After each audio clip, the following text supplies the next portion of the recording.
Let's get straight to it, people. There's no victims here. Yeah, that Diddy's docu-series. There's no victims here. From the assistant, Capricorn Clark, she knew. They all knew about Diddy's sexual deviant behaviors from the get-go. They knew. His manipulative ways. They all knew. Right? They did their best to cover it up. The co-founder, what's his name? What's his name? What's his name? Y'all help me out. Kirk Burrowes. He knew. And that man is sassier than a bitch. He knew. So I don't want to hear, I too was a victim. No. The man had power. He enjoyed his powers and what his powers was able to get him. To this day, even though locked up in prison, he know his powers and what his powers are able to get him. They all knew. So I'm not saying Diddy isn't a monster. I don't know the guy from what we have witnessed. I'm not surprised. I was never fanned out when it comes to these celebrities. I was never. If I was to see Diddy, I was not the type to walk up to a celebrity. Can I take a picture and all that? Now, I'm not saying anything wrong with that, but I'm not that type. I've seen several celebrities. I don't care about all that. I'm not surprised. So, shout out to J-Lo. She's not coming out. She's not attacking this man, and I'm not saying that she should, or if she was involved in those acts in the bedroom, she's not out. She knew what she was getting involved in. So we're not going to sit here and play victim. You all knew. Y'all participated in it. Yes, you enjoyed it. Even if you thought it was weird, you turned a blind eye. Yes. But let's watch just a few examples. Feel like the natural result of a life built on stepping over others. When he says you can't keep hurting people and nothing ever happens, it lands like a chill in the room, because by this point in the story, you've already seen exactly what he means. After Mark Curry's warning, the story... I don't feel guilty for Cassie. I'm going to tell you why. Yeah, it's messed up that you were getting your ass whooped. That's messed up. But every time you left, you came back. Where's the police reports? Okay, let's say you don't have it. Cool. Why you kept coming back? You actually wanted to marry this guy. You participated in every sexual act. You the one that placed semen on Diddy's nipples. Disgusting. You did that. You enjoyed it. What are we doing? What are we doing? So now she's a victim. Story goes back to the very beginning, to the man who helped build Bad Boy from the ground up. Kirk Burrowes, the co-founder of Bad Boy Entertainment, remembers a teenage Sean Combs who felt like pure raw energy, all ideas and ambition. I was there from the very beginning with the invention of Sean Combs. I co-founded Bad Boy with Sean. I was dazzled by his ideas. What black man say? I was dazzled. I was dazzled by his ideas. What black man, heterosexual man, do you know say the word dazzle? Dazzled. I was dazzled. Dazzled. You see how that sounds? We don't talk like that. And look at him, sassier than a bitch. Look at that. Look at that. So we're not going to act like he was a victim. But he did say, yes, I too was a victim. No, you wasn't. And his unique talent. But he was a very different Sean Combs back then. Unique talent. Pause. Unique talent. Look at them baggy ass titties under your eyes. That you knew for a fact that Diddy rested his head on those titty bags under your eyes. And you enjoyed it? Sean was 19 when he dropped out of Howard University. He wanted to be in the flashy, swaggy music industry. He started off dancing, wanting to be in videos, wanting to be a pop culture mover and shaker at a time where things were changing. Kirk talks about meeting Sean when he was just a 19-year-old college dropout chasing the music business while hip-hop and R&B were exploding into pop culture. He says he was dazzled by Sean's vision, the way he could He was dazzled. He said he was dazzled.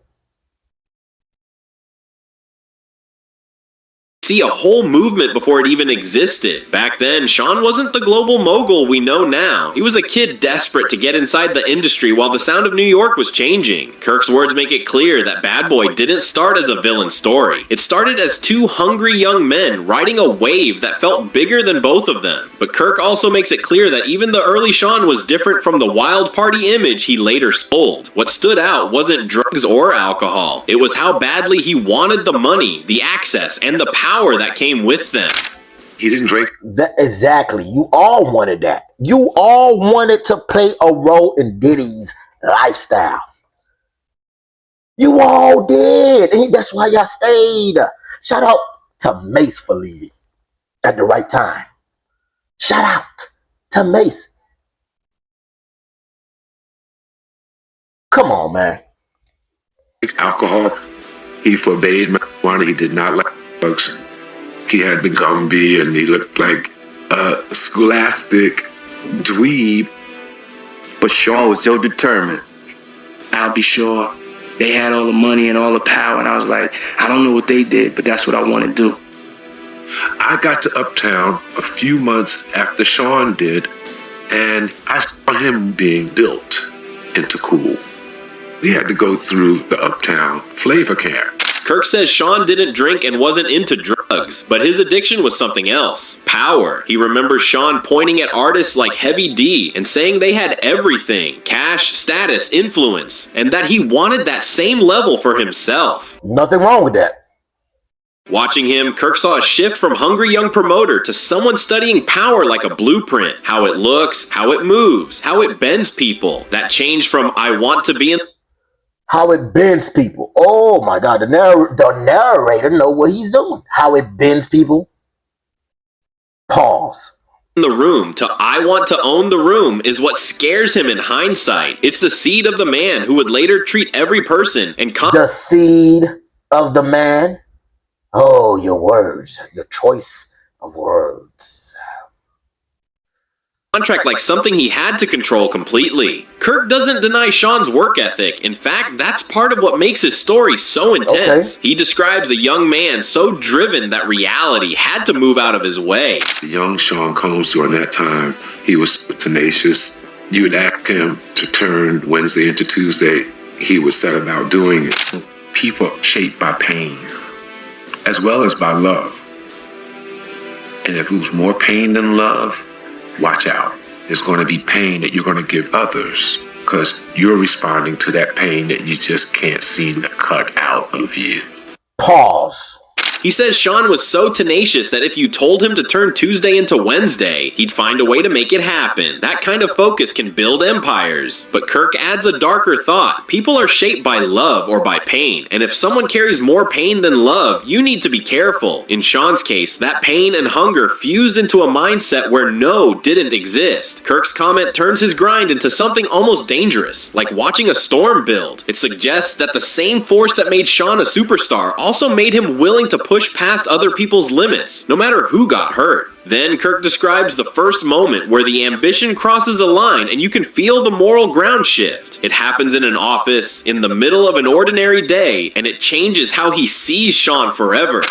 Sean was in his office, and I'm in a little cubby hole around the corner. He buzzes me. So I get up and I go in with my papers and go. A girl is giving him a blowjob at the desk. He wanted me to see that. He wanted me to see her face. And then he was able to get her to do. You wanted to see it. You wanted to see it. He wanted me to. You both wanted that.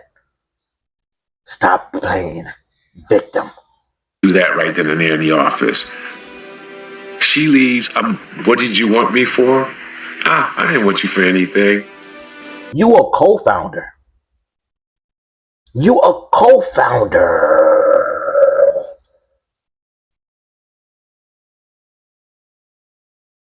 And you just, what did you want me for? He wanted you to see, and you know it. Y'all role played. That was the beginning for me to see. So to see Lies. You've been saw it. Lies. for all of this was early on. I would like to thank y'all, Asher Records, BMG, all the And that came from people in the industry co-signing his activity. You co-signed it, sir. You co-signed it, co-founder. Because it brought money in. Now, y'all listen to this. Well, y'all already heard it, but let's watch this. I got something to say about this. Also shown moving through the streets among everyday people, even making a return to Harlem. However, when he gets back into his vehicle, Diddy immediately demands hand sanitizer, joking that he needed to cleanse himself from the very people he had just embraced. I gotta take a bath.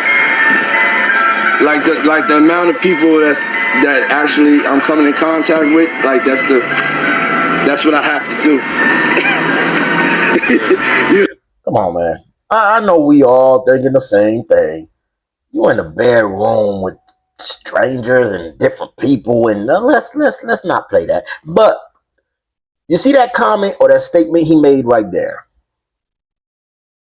Coming in contact with 150 people, he got to take a shot. I guarantee you, if those 100, all those people that after seeing this, if they were to see Diddy today, they would do the same thing. Walk up and hug the man. Y'all treat people like they're gods. Now, you can acknowledge somebody's work, but don't treat them like they're gods. You know what I'm saying? It's like 150 hugs. You feel me? We gotta be realistic about what's going on out here. It's time to cleanse. Fame through tragedy. That's really how I started to become famous. Was through a tragedy. Long before he became a household name, Sean Combs was thrust into the spotlight through tragedy. And I thought, over the holidays, I just wanted to throw a celebrity basketball game in Harlem. The documentary. Y'all remember Lil Rod, right? Of course y'all do. Well, I know Diddy remembers Lil Rod. This the guy in the docu-series that claims there was times where he would wake up to girls on the left, girls on the right, and then there's Diddy right there on the same bed. You got spooned by Diddy and you didn't do anything. You got all those, the man was flirting with you and you ignored it. He talked about your wee-wee. Pause. That is disgusting. Oh my God, that's disgusting. Pause. I want to whoop your ass. Pause. Because you deserve that. Pause. Because ain't no man, heterosexual man, alpha male, will sit there and play victim and accept another man being on the same bed as him. Who would accept that? He called you daddy and you said, you nasty. You nasty. What makes you nasty is own up to the shit, man. Own up to it. If that's what you're into, that's what you're into. Stop playing victim, people. Y'all remember this? Day 2, 3 in the afternoon. You do the math, allegedly. What type of drugs? Like Tylenol type shit? Like, what are we talking about? Nah, I don't know what's going on. Move on to the next question. Holy shit. Hey, I think that when the feds did the raid, That's exactly how you was giggling when you turned around and saw Diddy spooning your ass. You giggled. Nasty. they really wanted to find the volume of tapes that would probably involve freak-off tapes. In your lawsuit, you spoke about tech guys and people who would be involved in maintaining technology and who might oversee his security system. Did the feds ask you, brother, where could we find the freak-off tapes? Tell us where to find it. Where's the room? Where's the control center for the freak-off show? Bro, listen, I had so many, Look at that. Trying to come up with a lie. Look at him. Trying to come up with a lie, an excuse. Huh? so many freak offs on a hard drive Puff gave me that I didn't even know I had, bro. Nigga, what? Wait. No, you didn't. All right, come on. All right, hold on. No. Let's start again. You had videos of freak offs. Did you turn those over to the feds? Listen, they got a copy of everything I had. Why would Puff give you a video of a freak off? Bro, who knows? He was that loose, pause, and like just lax with how he was moving. Why would Puff grab my phone and start video recording himself? You know what I'm saying? So, like, who knows, bro? I'm not in this man's head. He's done a lot of things, and we all. You're not in this man's head. You on it? You was on it. All trying to figure out, like, why would he do that? You know what I'm saying? I don't know, bro. You know. You know, liar. Liar.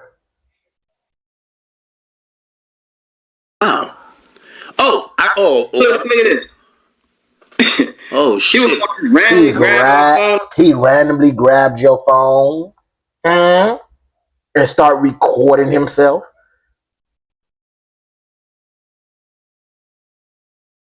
You don't know why? You think he did that to 50 Cent? You think he would try that with 50 Cent? Nah. He offered to take 50 Cent to go shop for some clothes. 50 felt offended. The disrespect. The disrespect. You a man. You ain't gonna shop for me. Like I'm one of your bitches? No. Look at this guy. Little Rod. Pause. I want to just start recording. That's your phone. He just grabbed it. It's my phone, bro. Maybe he was flirting with you. Do you think he like? I think he's bisexual. Do you think? Shut up. This man went like this. Shut up. You know what? I can't stand people like this, man. You knew what you was getting yourself involved in. You accepted it. Maybe he was flirting with you. You corny.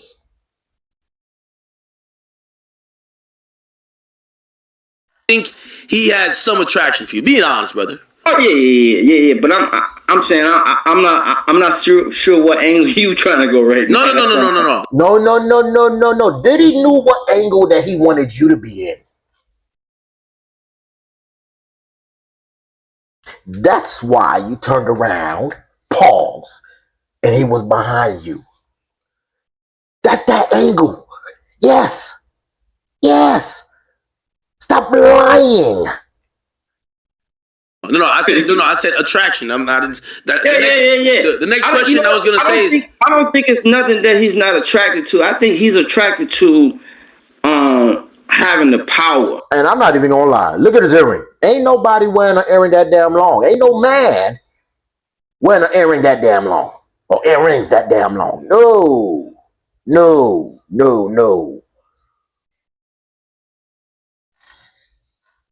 okay.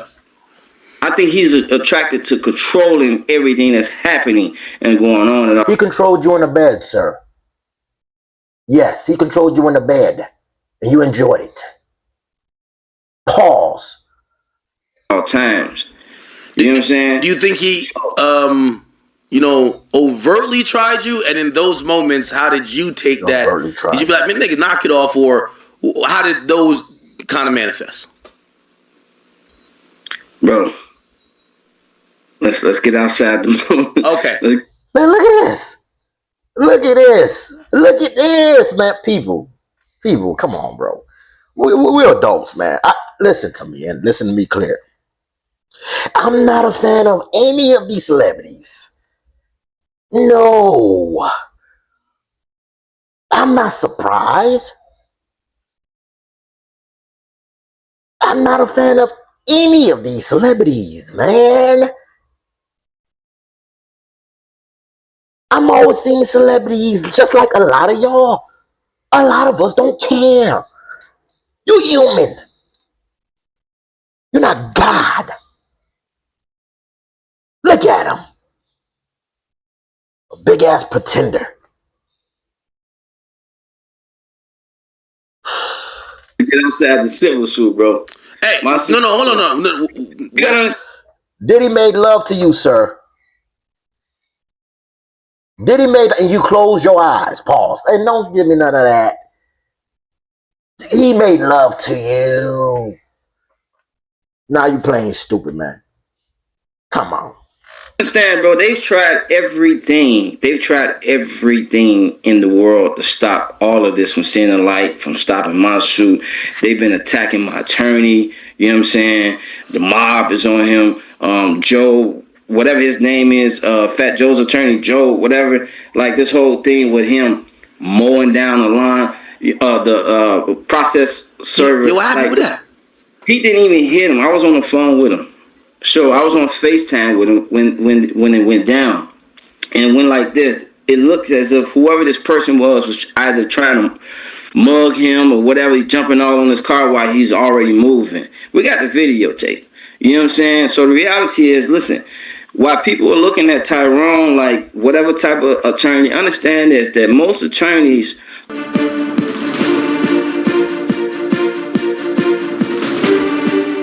Hello there, I'm Eva Pilgrim. Thanks for streaming with us. Week 3 of testimony in the Sean Diddy Combs trial, starting with the music mogul's former assistant, Capricorn Clark, taking the stand. She testified she was held against her will twice, at one point alleging she was forced from her apartment and into a car to take Combs and one of his bodyguards to the home of rapper Kid Cudi to, quote, kill him. Cudi was dating his ex, Cassie Ventura, at the time. Clark also claimed Combs threatened to kill Ventura if she didn't convince Kid Cudi not to tell police that Combs was allegedly involved with a break-in at his house. Clark also telling the jury that a large man... Look at this. Look at this. Oh, she's a victim too. Capricorn. Clark. She's a victim too. His assistant for years. That's seen it all.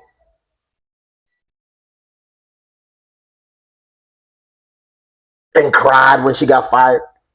Come on. Repeatedly administered lie detector tests to her on suspicion that she stole jewelry loaned to Combs. She testified that this man said if she flunked the test, they're going to throw you in the East River. Federal prosecutor's former assistant Capricorn Clark. What did she tell the jury?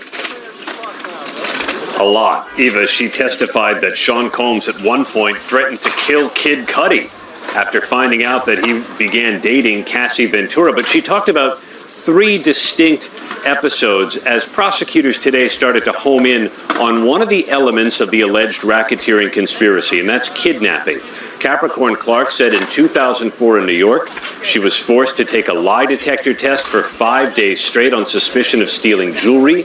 In 2008, she said Sean Combs charged at her and kept shoving her with his hand. She demonstrated for the jury until pushing her all the way out of his house in Miami Beach when she said that she hates it here and forced her out of the house. And so why did you stay? Remember that, y'all? Why did she stay? Why didn't you quit?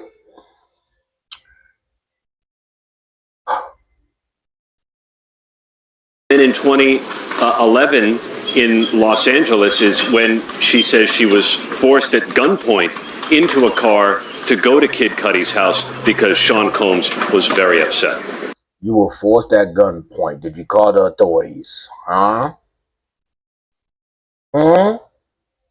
These people here, don't be fooled, y'all. She's no victim. She's no damn victim, man. What we doing here? Aaron, Clark painted a picture of what it was like to work for Combs, saying she even had to take a lie detector test. Why did she have to do that? This goes back to July 4th weekend in the Hamptons. Sean Combs was hosting one of his now famous white parties, and he was able to wear 3 very high-end pieces of jewelry loaned to him by Jacob the jeweler. And after the party, Capricorn Clark was supposed to take possession of the jewelry and bring... Even Jacob the jeweler knew. He probably wasn't took acts, participated in these disgusting white parties. He knew too. Bring it on a private plane to Miami. Capricorn Clark was not believed by jurors. And he was like, tell her, I have you and I'm not going to let you go. Those who followed Combs' federal trial will remember former staffer Capricorn Clark for her emotional, headline-grabbing testimony. Clark alleges that after Diddy learned Cassie Ventura was dating Kid Cudi, he kidnapped her, something she says she didn't report because she, quote, wanted to protect the culture. His life would have been over then. He would. You hear this lame-ass girl? She wanted to protect the culture. You wanted to protect the bag, man. Wanted to protect the culture. You wanted to protect the bag. Oh, man, these people lie. But I protected you because I had more love for the culture than to embarrass him and take it all away from him like that. She also described her very first day working for Diddy and how he allegedly took her to Central Park and threatened to kill her over her ties to Suge Knight. But yet the documentary reveals that jurors struggled to believe her. You stayed the first day working for the man. You stayed for years. Story. One juror interviewed in the series said Clark's testimony often came across as confusing and contradictory, leading her to mirror the same baffled facial expressions Diddy was also making in court. And sometimes look over to us like, can you believe they said that? In his facial expressions. What you just said? It was funny to see, because I had the same facial expressions that he did at times. Jurors didn't buy the racketeering and trafficking narrative. So now we are confused. What's going on here? He's beating her, next minute they're going on dinners and trips. Speaking of the jury, the docuseries also looked at how some members grappled with Cassie Ventura's testimony, in which she detailed years of alleged coercion, substance-fueled freak-offs, and supposed blackmail videos. However, several jurors say they struggled to convict Diddy on the trafficking and racketeering charges, arguing the statutes didn't cleanly match what they'd heard in court. As for the now infamous 2016 Intercontinental Hotel footage, one noted, domestic violence wasn't one of the charges, framing Cassie's ordeal as morally horrifying but legally complicated. The other juror added that Ventura's desire to remain with Combs made the relationship appear very complicated. You didn't see any forced fraud or coercion between Cassie and Sean? That was where you stayed. Young lady, you stayed. Very, very interesting relationship. It's two people in love, they are like overly love. That was a toxic relationship. Nasty, disgusting. But a relationship y'all enjoyed. Y'all stayed together. Is Diddy weird? Oh, yes. But people, take note. People like Diddy, they have all that damn power. You see how people around this man act? They protect what he has. They played a major role, and now they playing victim. Let's not do this. Cannot explain. She wanted to be with him. He took her for granted. He never thought that she'll leave her. So it's like both hands clapping together. You cannot clap with one hand. The both hands like this, then you get the noise. Diddy planned to move $200 million. Pause on that noise. Before his arrest. I'm about to deposit $200 million right now. I feel good. Another eyebrow-raising revelation in Sean Combs' The Reckoning comes from video footage of a phone call Diddy made just days before his September 2024 arrest in Manhattan. What's up, baby? Talk to daddy. In the footage, Combs is seen and heard telling Dana Tron, the mother of his young daughter Love, that he was, quote, about to deposit $200 million right now. What y'all wanna do? Wanna be... Oh, she was so excited, huh? You gonna deposit our money, huh? Our money, huh? He was also shown bragging that the bank was staying open late just for him. You want to scream in the crowd, don't you? The filmmakers present this moment as a telling snapshot of Combs' mindset at the time. A man seemingly bracing for impact, shifting half his reported $400 million fortune as federal scrutiny immensely tightened around. Everyone knew this. Why y'all acting surprised now? This is mind-boggling. Why is everyone surprised now? Everyone knew this about Diddy since in the early 90s. Now y'all surprised? Now y'all shocked?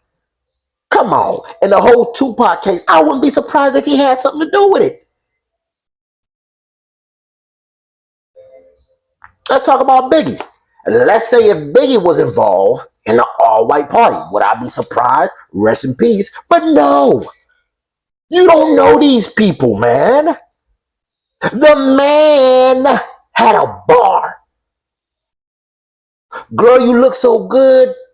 He would suck on the daddies, even though it was a Richard Pryor joke. That's disgusting. Both of them were disgusting. Come on, man. Come on, dog. Come on, dog. Shout out to Boosie.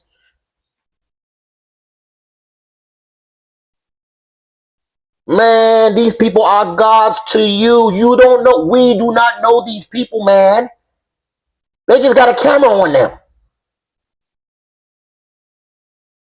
Stop being biased. You don't know these people. Him. I'm about to pull up. Exaggerate at all, man. That's real, son. That's real, yo. I ain't exaggerating at all, man. And it's more about the disdain that you have for Sean Combs than it is for giving the victims a platform. What they consider a pre-existing beef, right, for 20 years, right, is me being uncomfortable with him suggesting that he takes me shopping, or I looked at it like it was like a tester. Like maybe you'll... I believe that has a role, or that plays a major part. Yeah. He wanted to take you shopping. Didn't he send you flowers, 50?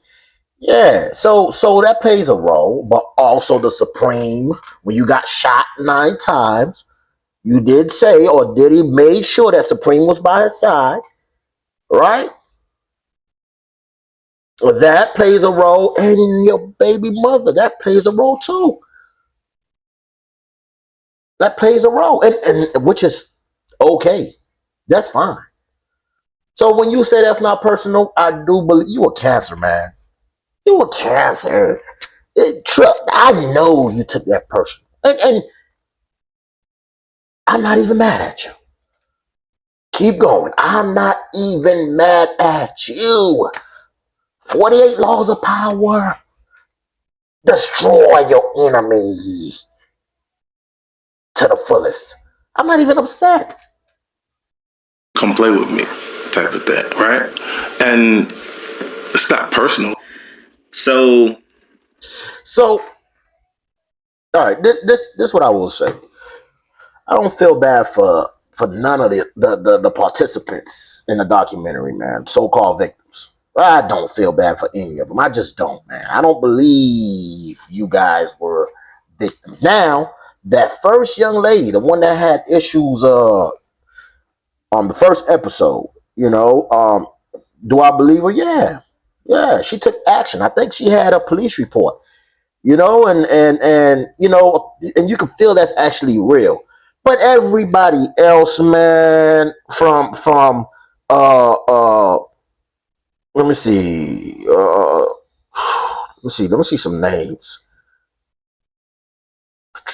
Of course, Capricorn Clark. Who else? Robert Curry were making a band contestant. Members of Day 26. Let me see. Of course. Well. Let me see. Well, Eric Sermon. I don't believe any of it. What? Eric Sermon. He said Diddy punched him, and he told Diddy, "Oh, not now. Let's take it somewhere else." So Diddy jumped in the car, and while they was driving, Diddy said, "Okay, play this tape." That didn't make sense to me. Diddy just smacked you. What we doing? Let me see. Who else? Kirk Burrowes, the co-founder. Oh, you sassy than a bitch. Yes, you are. Aubrey O'Day. Hopefully that's how you pronounce her name. Danity Kane?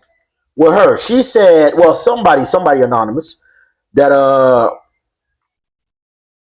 claimed that she walked in or he walked in and saw her on the ground, Diddy penetrating, and another gentleman that was in that damn room had his wee-wee in her mouth. Now, she claimed that she probably had drugs in her system. Why didn't you report this to the authorities, huh? Why didn't you report this to the authorities when you heard this? She says she don't want to believe it's true. She want to block that out of her memory. And then you said, well, before that, you said you don't remember. You don't recall that it happened. And then you say you want to block that out of your memory. Come on, people. Come on. Listen, man, is Diddy a monster? Whatever you want to call the man, he's weird. Yes. Disgusting, yes. Narcissistic, yes. Manipulative, yes. Sociopath, whatever. Psychopath, whatever. But everyone that played a role and chose not to say nothing, not to go to the authorities, had a part to play in this character.